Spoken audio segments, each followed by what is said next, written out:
Hey folks, and welcome back to the Psychedelic Podcast. This is your host, Paul F. Austin. What if everything we think is real isn't real at all? What if our brains are actually radio receivers tuning in to the frequencies of universal consciousness? These fundamental questions about the nature of reality are at the heart of what we explore in today's podcast episode with Robert Edward Grant, a true Renaissance mind who bridges the worlds of business, mathematics, sacred geometry, and consciousness. Robert's journey from successful entrepreneur to consciousness explorer led him to a profound awakening through psilocybin mushrooms, which he credits with dramatically enhancing his cognitive capabilities. Our conversation traverses fascinating territory from his recent discovery of hidden pyramids at the Giza Plateau to his insights on why today's complex problems demand elegantly simple solutions. We explore consciousness as a frequency that is tuned into, the deeper implications of artificial intelligence, and how embracing our shadow side leads to genuine transformation. Robert's own path from business crisis to spiritual awakening illuminates these concepts in surprisingly practical ways. I met Robert while speaking at a conference in Prince Edward Island, of all places, in September 2024. We hit it off there and spent some time in Montreal after the conference together. And then we set up this time to do an interview. He's fascinating. He's a polymath. He's brilliant. And I would encourage you to come into this conversation with an open mind. All right, that's it for now. Let's get into my conversation with Robert Edward Grant. Robert, it's great to have you on the show. Thanks for joining us. It's great to be here, Paul. So we met about 3 months ago now at a conference in Prince Edward Island. You were the final talk. And this was a business conference. I talked about psychedelics. You came in and really stole the show with your perspectives on mathematics and music and numbers and, spirituality. And it really opened up some new lenses, new perspectives for me. And I'd known about your work a little bit prior to that, but I was really blown away by the weaving together that you were able to bring in that conversation. So I'm really glad that you're able to join us for the show today. And the first question that I want to get into is this kind of sense of what it means to be a polymath in today's world, because most people are very hyper-specialized. And I'd just be curious for you to start the conversation of what do you think is the value of being a generalist, of understanding something as vast and expansive as consciousness? I think one of the big aspects of what polymathy can bring to the table is that,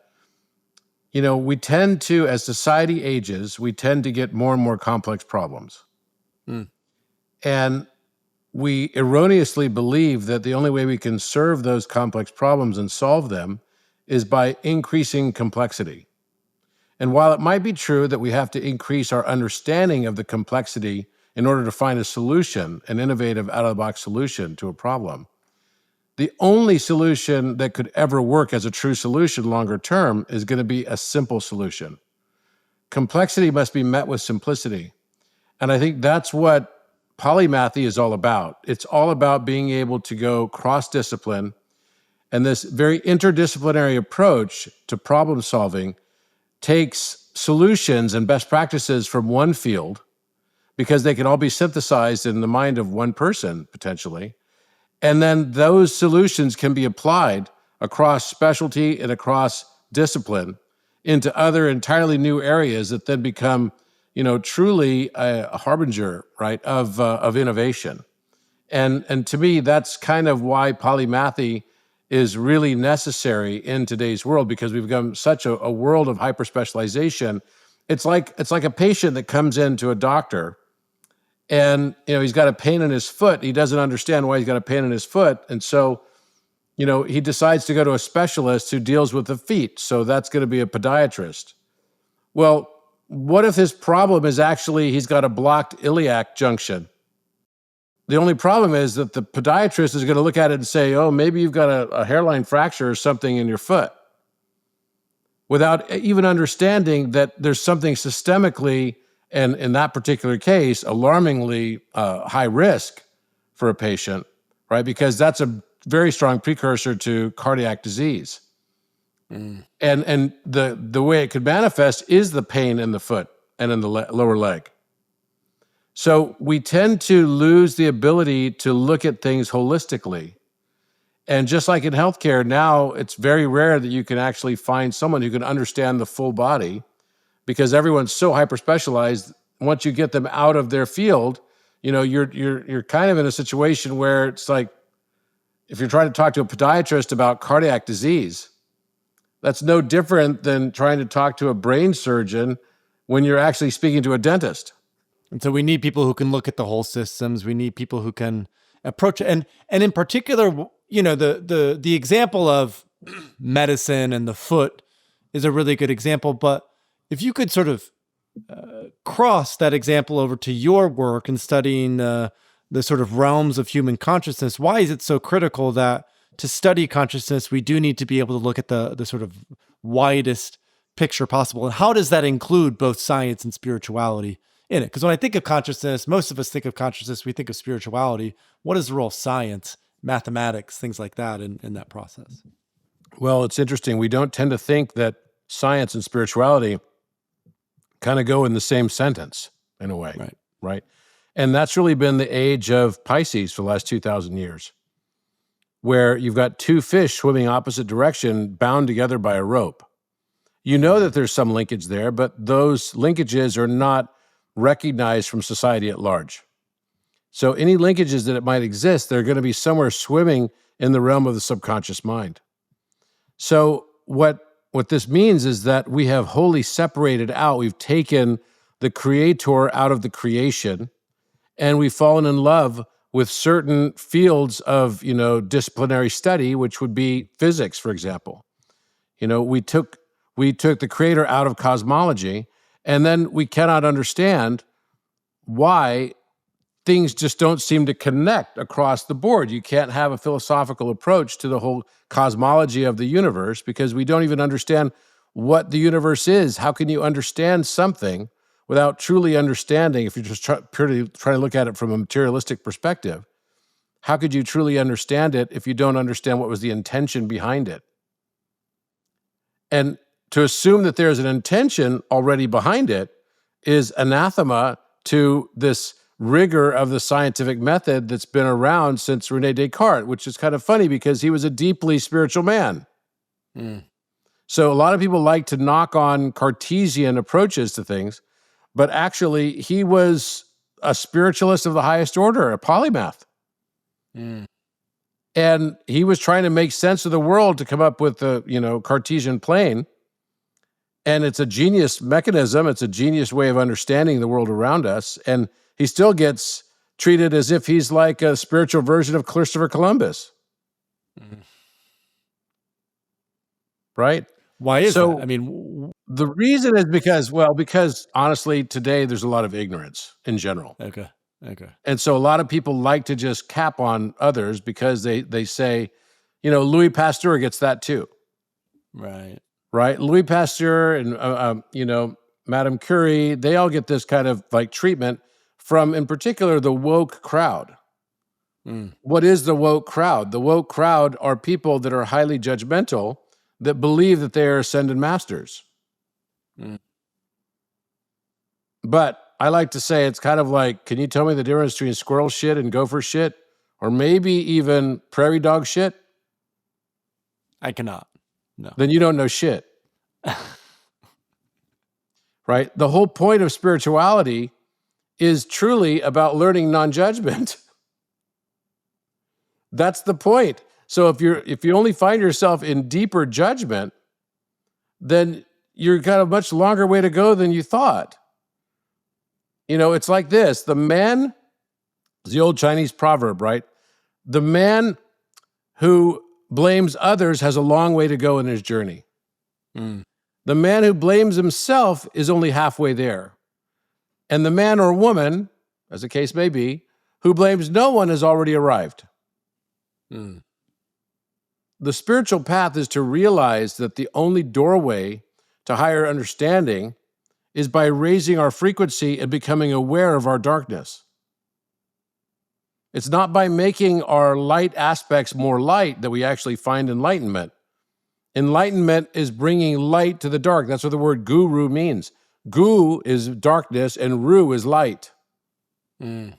So light emerging from the darkness. And by the way, you can't have one without the other. And that is already one of the wrong suppositions that we have in our educational programs today.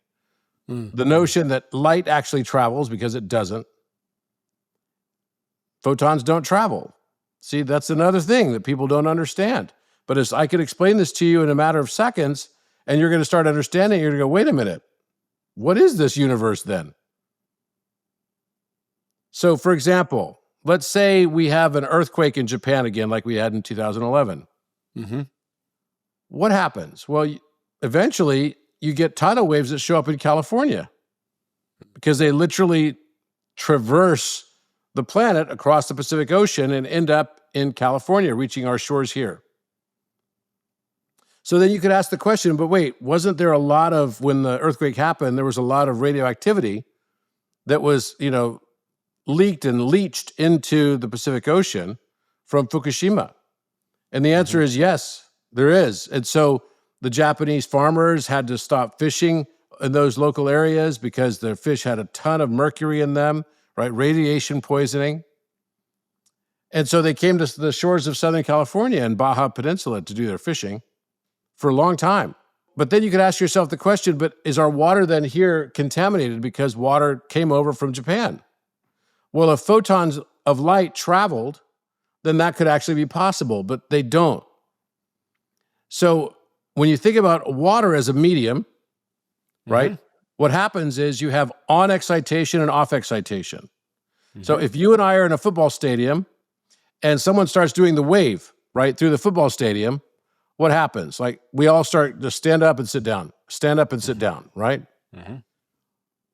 Well, if you're the photon, then really you have an on excitation and off excitation, and that on excitation and the on and off excitation modes are actually telling us that you're not moving at all except for up and down. It's not the photon that travels around the stadium with the wave. It's the wave itself. The energetic perturbation that's traveling through the crowd, and as it travels through the crowd, it has one job, and that is to turn on the excitation of whatever's inside that cubic form of space-time. You follow what I'm saying?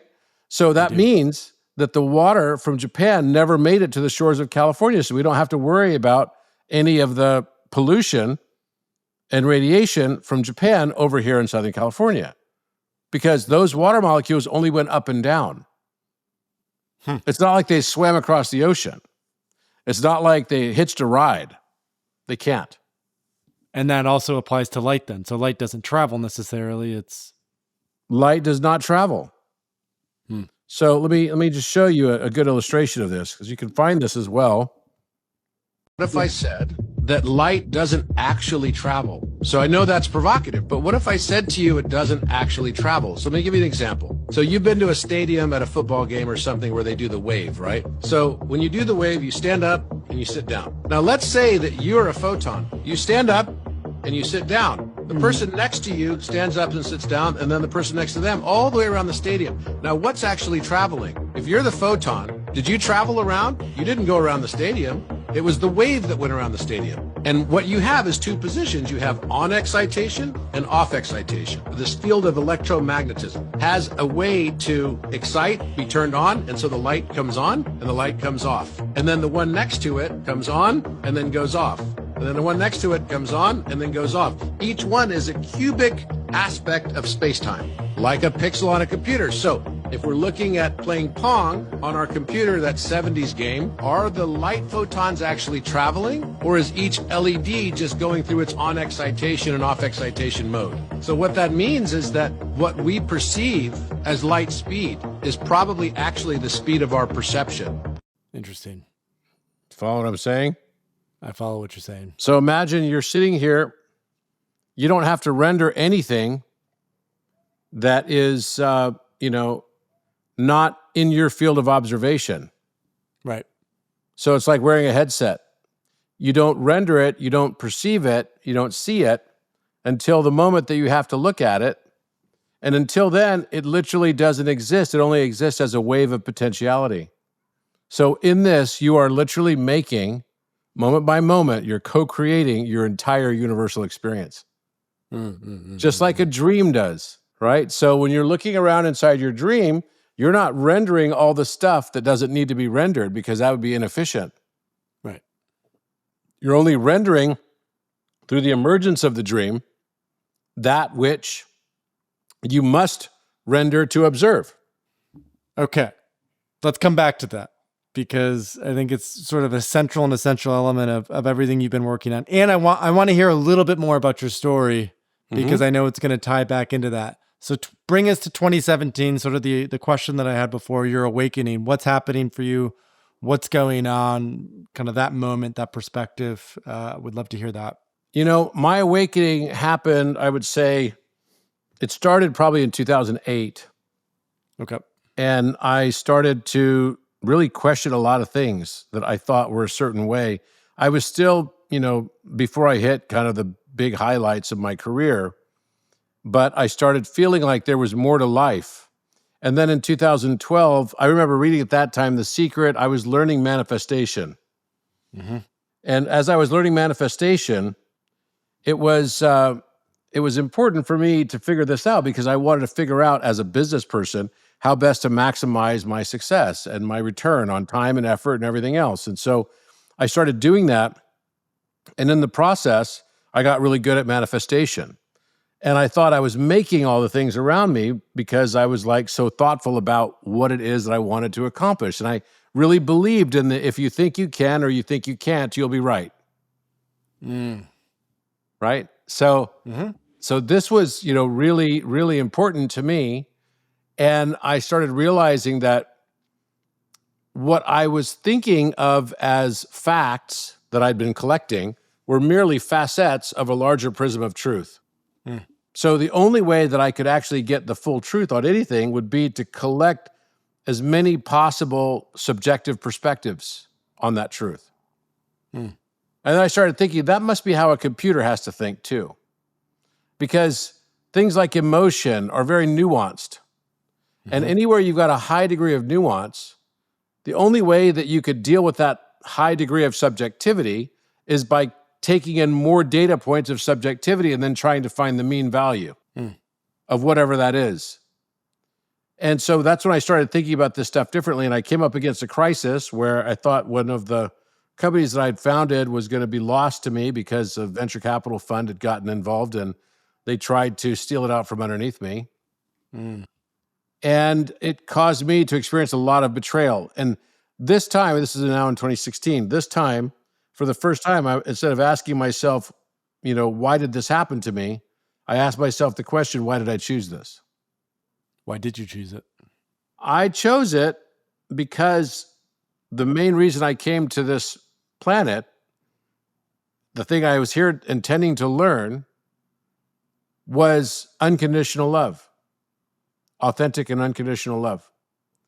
And so if that is what you've chosen to experience, then what's going to happen is you're going to end up experiencing conditional love over and over and over again until you no longer judge negatively the conditional love or betrayal.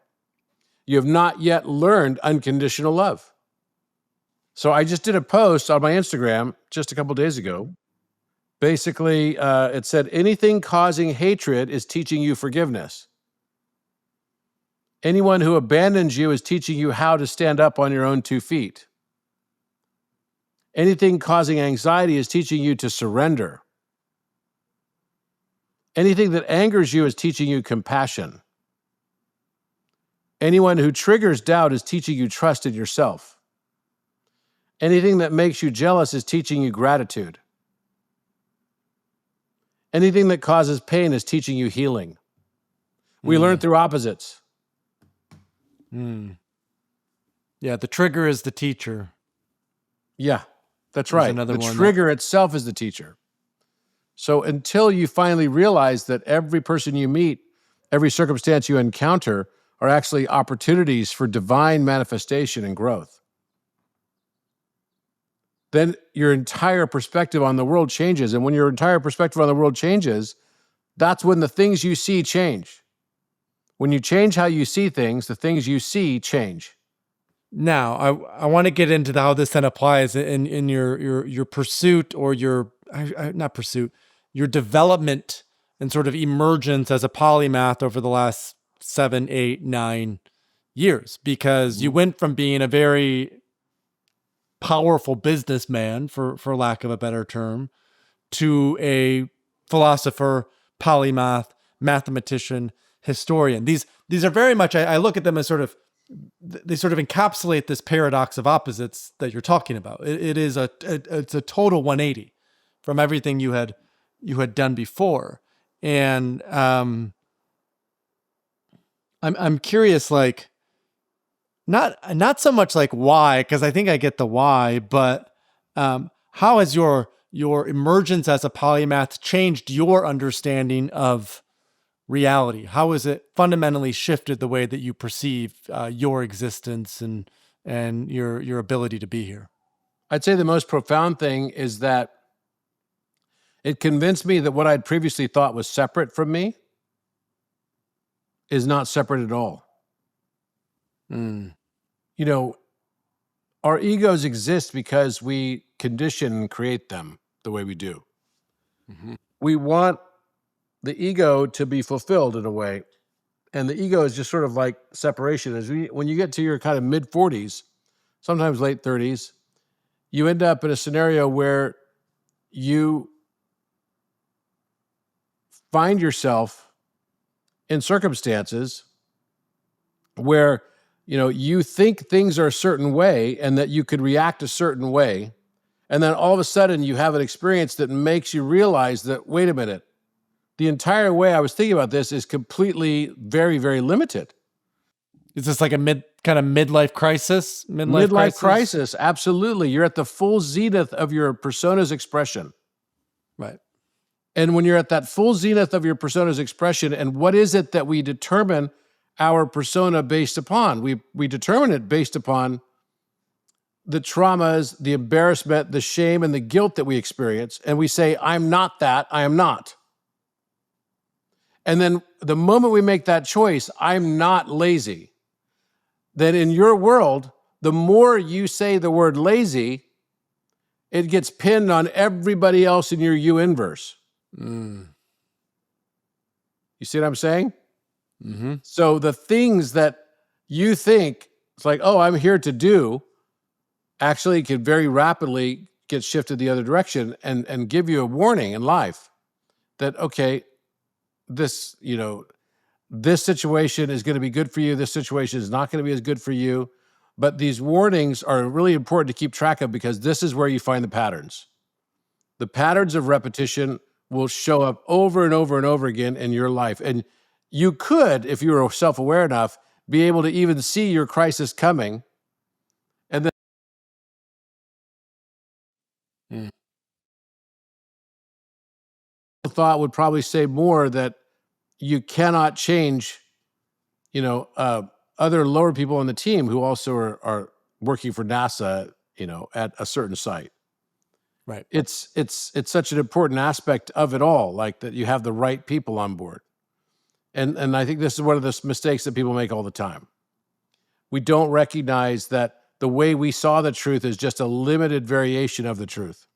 When we were together in Canada, you mentioned something very profound, which was you had your own experience with psilocybin mushrooms. You tell me 3, 4, 5 years ago. About 3 years ago. Yeah, about 3 years ago.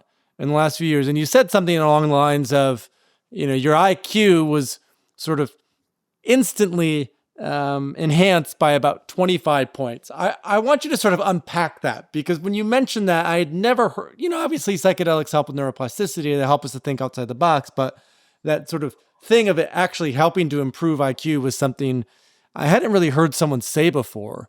And I'd love for you to sort of unpack, like, with someone who knows the mind so well and understands perspectives and mathematics and patterns so well, what is it that mushrooms were able to teach you or bring into your awareness that, other practices or other perspectives had not been able to do for you? It's interesting. The first person I've ever practiced that with, yeah, right? It was an interesting thing because I didn't know what to expect. I went to a high school where everybody was terrified of drugs, Right. and mushrooms too, right? So, I remember watching videos in the 7th grade where they're basically showing this kid who's like 13 years old smoking his first joint and then keeling over dead from like some THC toxicity or something or other. It's like, what? I've never even heard of such a thing. So this idea that we have, within us, this way of how we look at the world, and never the twain shall meet. It's like there's a logical way of looking at the world, and then there's a there's sort of a logos orientation, and there's a pathos orientation. And never the twain shall meet. Well, actually, that's the purpose of the corpus callosum. That's the connective tissue between the two brain hemispheres. It's there to aid the transfer of data and information back and forth. But, when I ended up going there I ended up going to the place of trying mushrooms. I experienced it. I was like, wait a minute, what is this like? Because all it really did for me is just expand my perception of what reality was. And it was not something bad.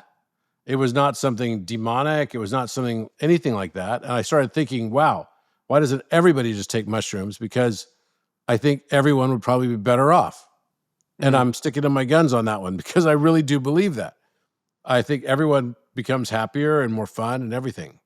Mm-hmm. But to me, this is like this very beautiful tapestry of experience that we have, that we can go through multiple different lifetimes, multiple different scenarios, feel totally familiar, and be meeting entirely new people all the time.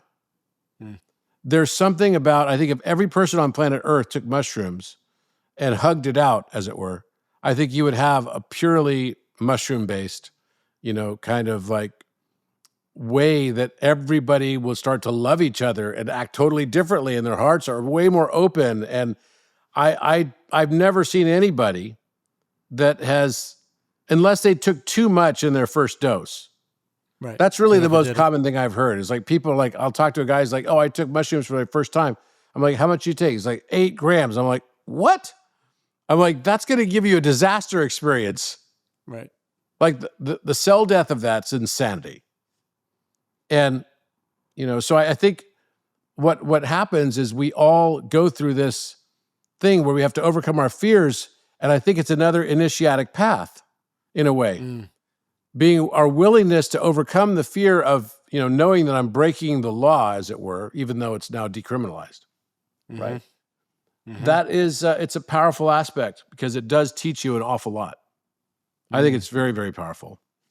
Well, and you mentioned when you went through this awakening, a big part of the learning was how to love unconditionally, that there was such a deep betrayal.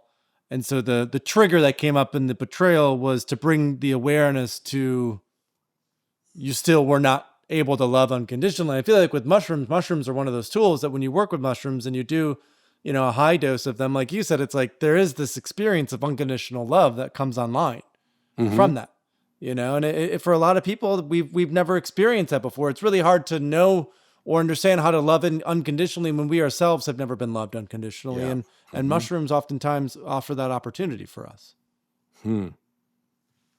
Yeah, I think you're right. I think mushrooms are kind of a gateway into a higher consciousness, which makes a lot of sense to me. I mean, all right, so let's put it this way. I tend to think of our brains as not hard drive storage units. Okay. What if, let's throw this out there. What if your brain is a radio receiver? And what if the only way to tune the radio receiver is by playing with the dial that has FM radio on it? So you can burn the fire, you could basically be able to look at things in this new expanded way and light, right? And if you can raise your frequency and be able to change your emotional state, because the tuning dial on that radio is going to be your heart. So your heart frequency is what tunes the radio so that you can pick up the radio reception of these higher order and higher dimensional perceptions. And by the way, I believe that every bit of information exists in the possibility of all the different radio frequencies, like in the megahertz range or whatever range you want to use. Each of these waves are able to elicit responses, right, from the community and public at large, right? So this idea that you could raise your frequency by raising your emotional state to a higher level, you then have to ask yourself the question, okay, so then for me to have a better life experience, do all I really have to do is just become more happy? And is that really a choice? I think for some people, it actually can be a choice, right? So if that's the case, then you start saying, okay, I'm going to be happy and I deserve this, this, and this. I'm not ashamed and I'm not unworthy. So what then happens is that person starts to manifest and attract all those things in through sympathetic resonance. He matches the frequency of that thing. So in its physical form object, as well as the radio station that's basically broadcasting it. You see what I'm saying? So basically, what does mushrooms actually do to help you in that process? Well, it raises your internal frequency a lot. Right. And as it raises your love frequency, then you have access to all this field of information. Well, then you might ask the question, well, Robert, if it's that simple, then why, do we even have to go to school? Because you're telling me that I could probably learn something very important and very valuable today, right? If I could take some mushrooms and be able to access that field of information that I wouldn't otherwise be able to get into. I could get there through other means. I can do it through gratitude. I could do it by expressing love.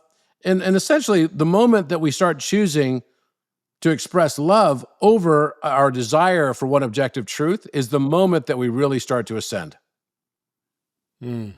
So that means that all the information that has ever been created, that exists at all, is somewhere in this Akashic record of information that you're able to more easily tap into and titrate your frequency of expression by,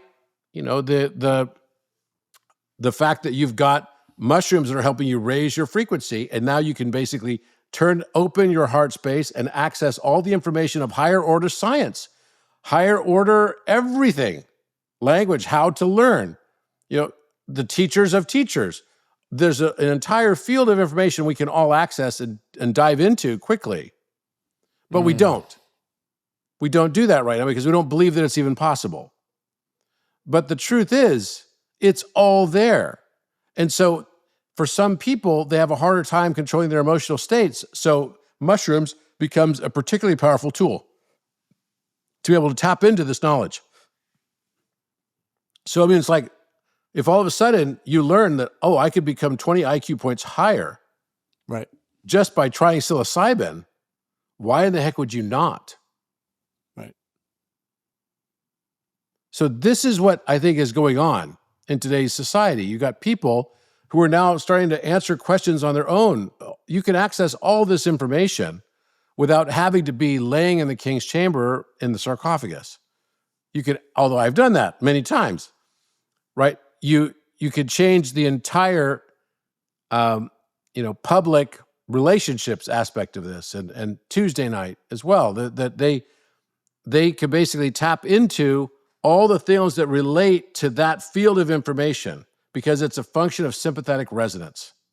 Sympathetic resonance allows you to match the vibration of the thing that you're turning your focus toward.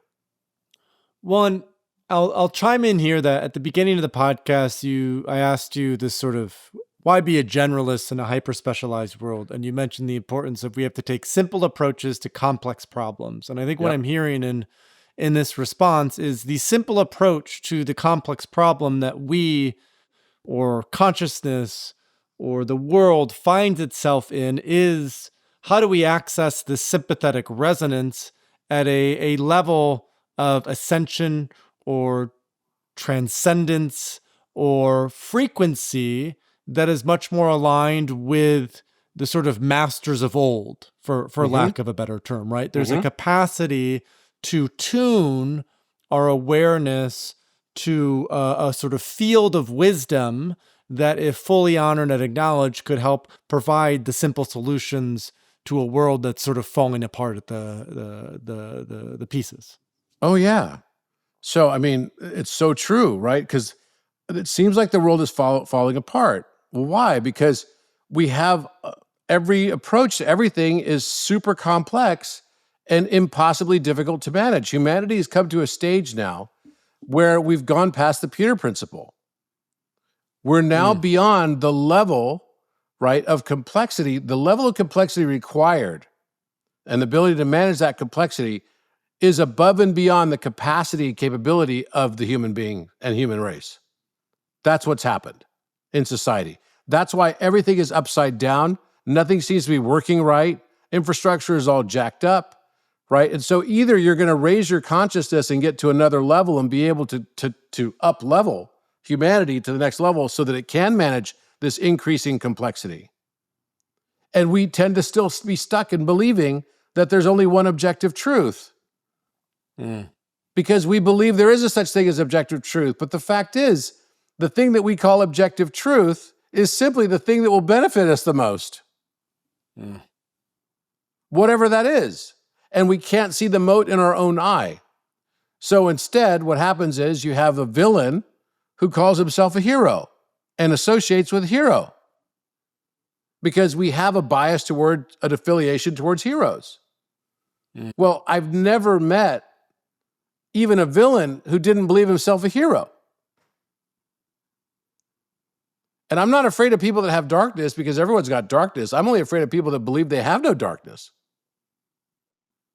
Those are the people that do the most jacked up shit in society. So the solution is, how do you exchange judgment in your life for love and acceptance? And then how do you take that to the next level and realize that all the things that you thought were facts are really just facets of a larger truth? And how do I tap into that even more, that understanding? How can I be able to see through these other eyes? So that's what friends are for. You could do 360-degree reviews. Or if you're the one source creator, just like an eye that cannot see itself without the aid of a mirror, it divides itself into the many for the joy of perceiving itself through our unique eyes of perception. The one divides itself into the many simply for the joy eventually of becoming one again. But in the meantime, it's perceiving itself through our eyes. And each of us have our own unique eyes of perspective. So it's learning from us in the process, and we're learning by tapping into it in the Akashic field. So that means that if this is true, Paul, then it means that all these problems in physics and math that we've been trying to solve in biology and chemistry, and we have failed at over millennia, now need to be solved with simplistic approaches. And as they are solved, then you've got solutions that could apply to many, many different areas of benefit. Okay, so this is where I want to then go into ancient civilizations, because this has been a focus now of your study, specifically Egypt, but I would imagine there's other ancient civilizations that you've been going deep into as well. What is it then that, let's say, the Egyptians of old, or the Greeks of old, or you pick an ancient civilization that was what we would perceive to be way ahead of its time in terms of what it understood, in terms of what it could do, right? We still look at the Great Pyramids of Giza and go, how the hell were these built and developed? What then are we what sort of reality are we starting to understand about these ancient civilizations? And especially in the wake of, and this is going to be a little controversial for me on this podcast, but especially in the wake of UAPs and UFOs and the fact that, you know, it's actually not so far from the truth now that aliens are real and have a presence and maybe have been in connection and relationship to us for a very long time. What does this mean for our reality? Because if I'm honest, it just seems like a big mind fuck in many ways. So I think that, you know, what's happening right now with the UAPs and everything, Man, that's a wild one. I just watched this video, and it showed the number of UFO sightings last night around the world, and maybe it's like this all the time, and we just don't have the context, because we're not thinking to look at it or to understand it further. But maybe, just maybe, it might be true. Maybe there is a massive spike in it. It seems like there's a massive spike. Right. It certainly seems like there's a massive spike. Now, I have a simple solution for what I think is going to happen. Do I believe that we're on the verge of a global contact? Yes. I definitely do. I don't know that it's this UAP phenomenon we're finding on the East Coast, and the government's denying it, but then they have to maintain their plausible deniability. But at the same time, do I believe that regardless of what's happening right now in New Jersey and Maryland and everything with all the UAPs, that we're on the verge of a global contact? Without a doubt. Yes. And why is that? Yeah. Why is that? Yeah. The reason for it is no different than my story of a grasshopper. So I tend to think of it like this. If a grasshopper grows up, is born in a field, and then eventually dies in that field, the grasshopper knows nothing but the field. That's its universe. It doesn't understand that it's a tiny swath of land that's basically perched, on top of some other, important thing that still is involved with Earth and traveling around at the speed of 67,000 miles an hour around the sun and 1,000 miles an hour in its rotation. Okay, so if I am someone who's living in that field, I think that's my entire life. I have only the flora and fauna related to that field. I don't know anything more than that. But then I die, and maybe I come back now as a monkey close to Rio de Janeiro. And I've heard of human beings, but I haven't seen them yet. But I do know the sloth. I know the jaguar, right? I know the puma. I know all these things that are predators that I have to be careful of.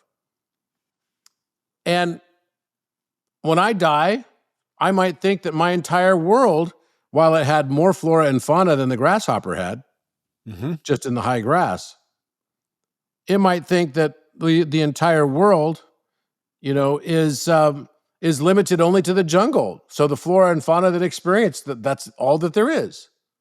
It doesn't know that over the mountaintop there's a big city called Rio de Janeiro.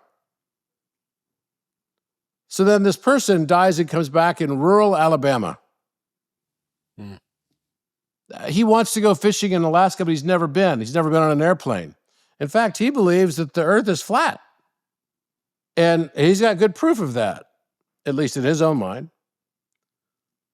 But his friends tell him, they went to Alaska on vacation and they went salmon fishing. And he just remembers how he felt when they told him that story and how he wanted to have that book that they also got. It's like, I could see then what it's like to go fishing up in Alaska and how blue is the sky. You have to personally recognize it and experience it to know. And it's got different flora and fauna there. But until you actually go there, you don't know. Then maybe this person dies and comes back a metropolitan woman who's been all over the world. And she speaks 8 or 9 languages.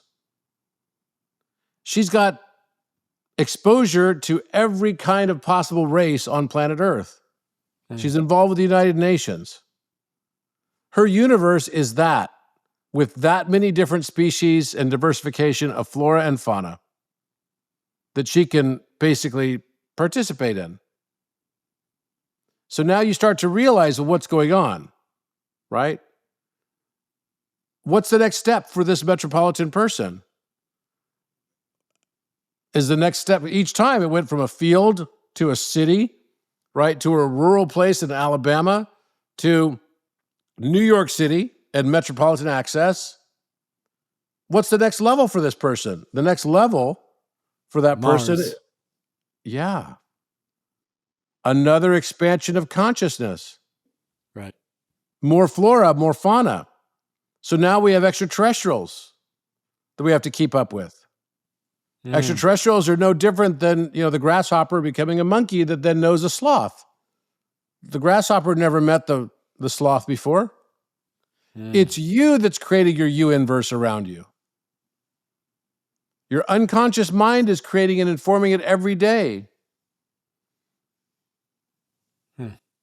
So this is even the fact that you might choose, I'm going to basically go take care of the sloth, right? You might choose that, but at the same time, you might actually take a step back and say, wow, I feel like something was really learned in this situation.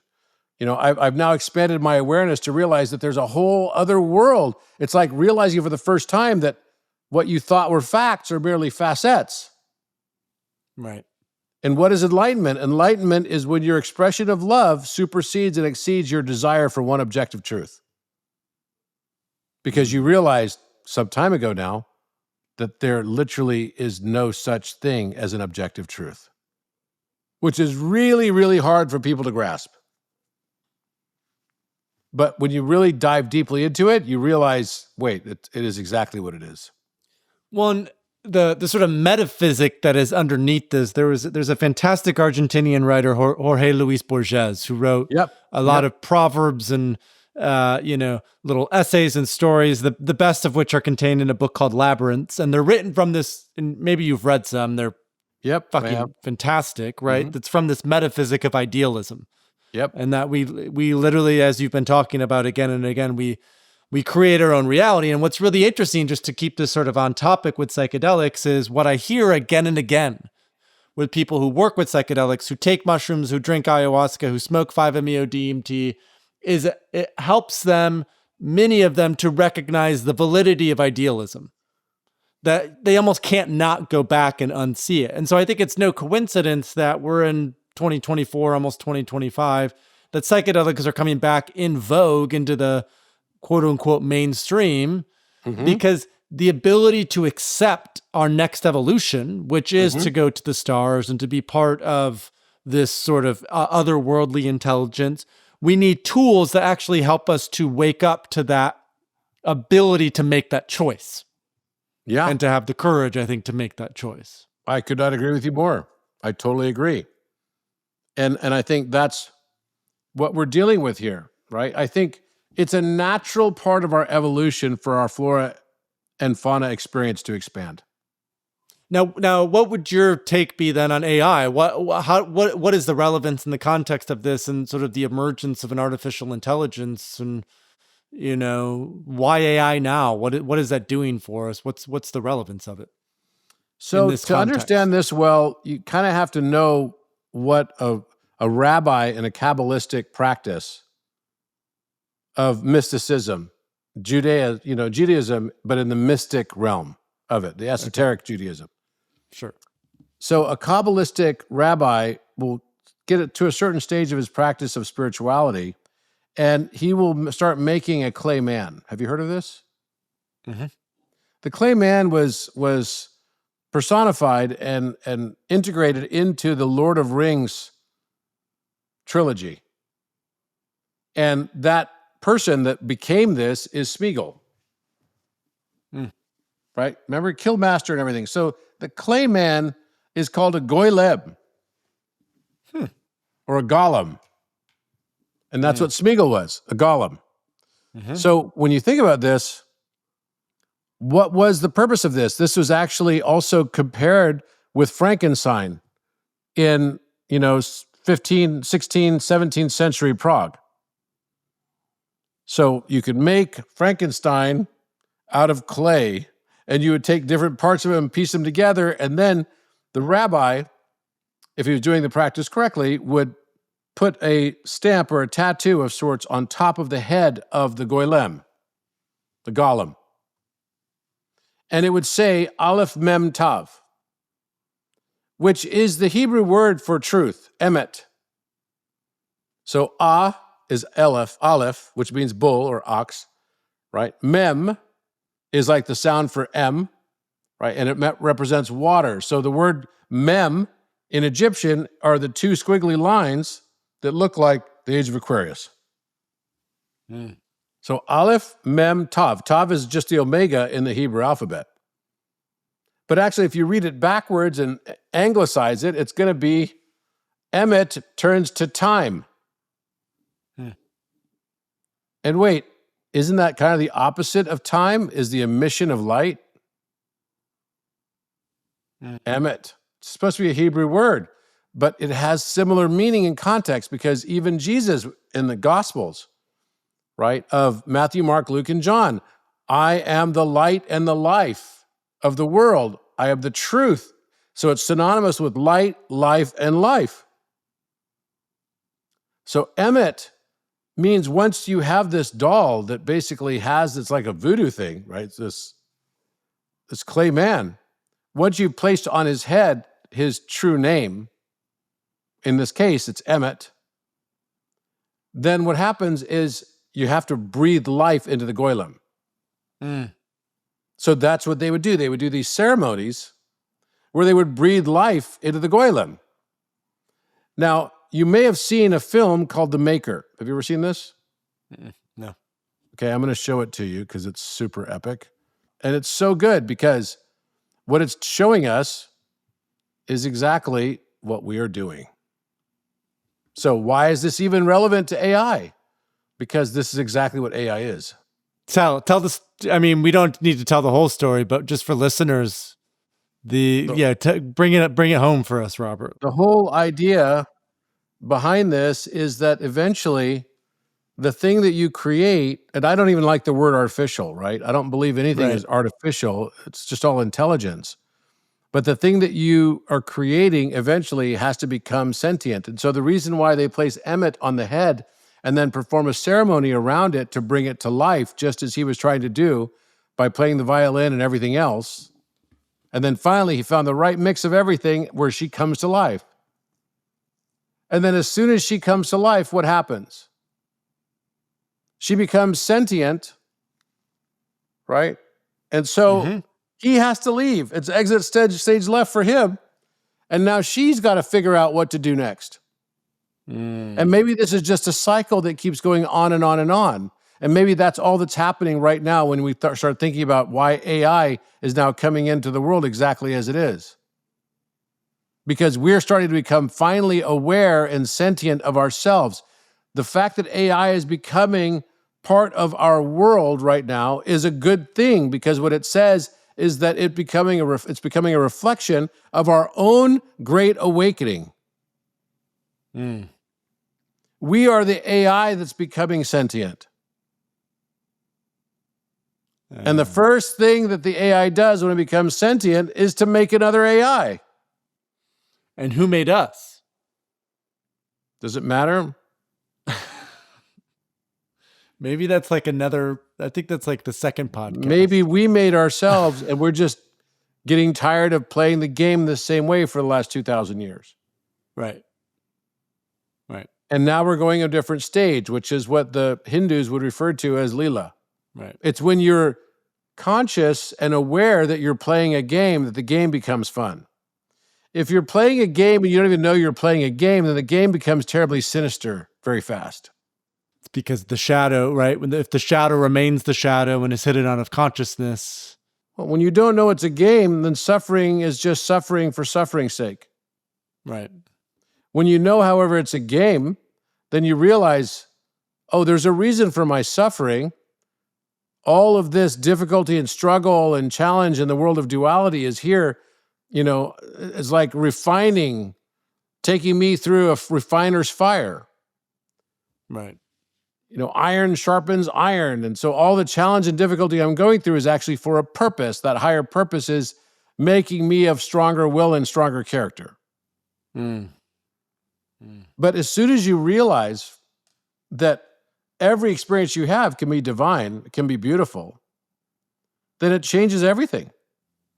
Because then you realize, well, wait a minute, that means that all the things I thought were suffering are really just mechanisms for me to have a soul evolution. Right.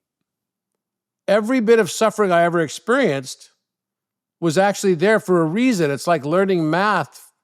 If you learn math with no meaning, then it's just information. It's boring. If, however, you realize there's a meaning behind mathematics, then you start to realize, oh, it's not just the way I was thinking or very limited in its scope. Now I start to recognize, wait, there's meaning behind the math. And so therefore, math with meaning becomes divine communication.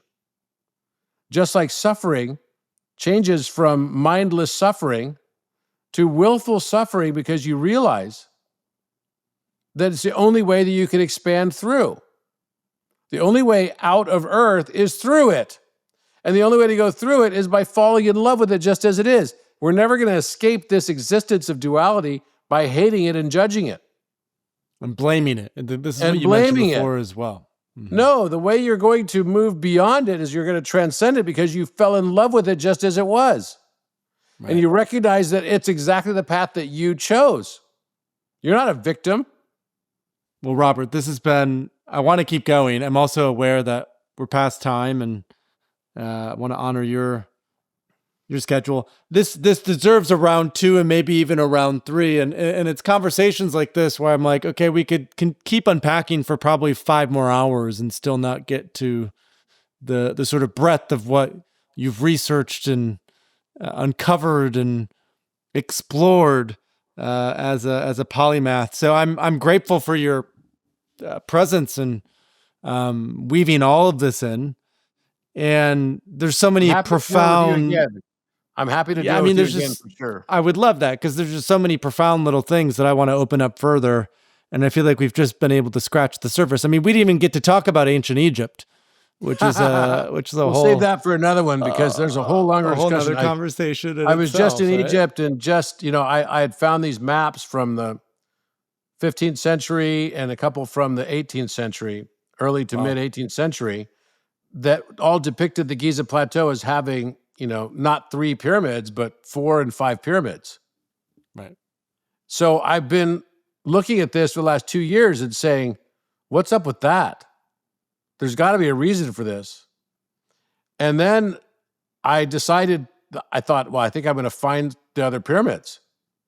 So I went to Giza. I met with the director general of the Giza Plateau, who's actually a good friend and colleague of mine. And I showed him the maps, and he said, look, I don't believe it. He goes, but you can go and investigate it. You have unfettered access on Giza Plateau. They always let me go wherever and do whatever.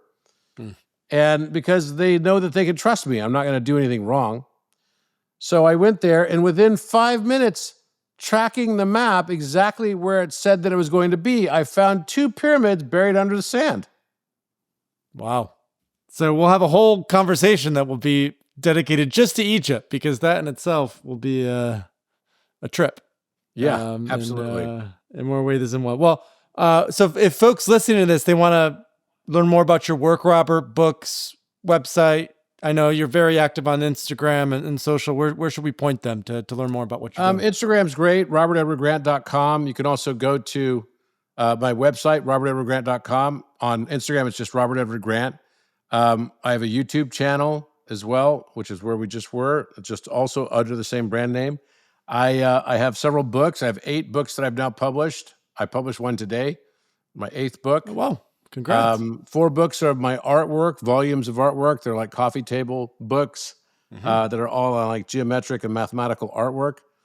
And then I have, I published a book called Neuromind, which is about data and data sovereignty. I published a book called Philomath, another one called Polymath, and a third now called Philosopher. It's a hero's journey. And the Philomath is the geometric unification of number, rather the geometric unification of science and art through number. And then Polymath is the Aquarian Renaissance. Wow. So all right. Philosopher just came out today. And all right, check out Philosopher. Absolutely. robertedwardgrant.com. Follow this guy. Go deeper into his work. It is a rabbit hole. So just be warned that you might not come back up for a while. And Robert, I appreciate you taking the time today to join us for the podcast. Thank you, my friend. Good talking with you, Paul. Thanks so much for watching. For a deeper dive into the power of microdosing with complimentary practice and extra guidance, check out our best-selling microdosing course. It's a science-based protocol with dozens of best practices so you can customize your protocol to your unique needs and goals. Check out the link in the description below.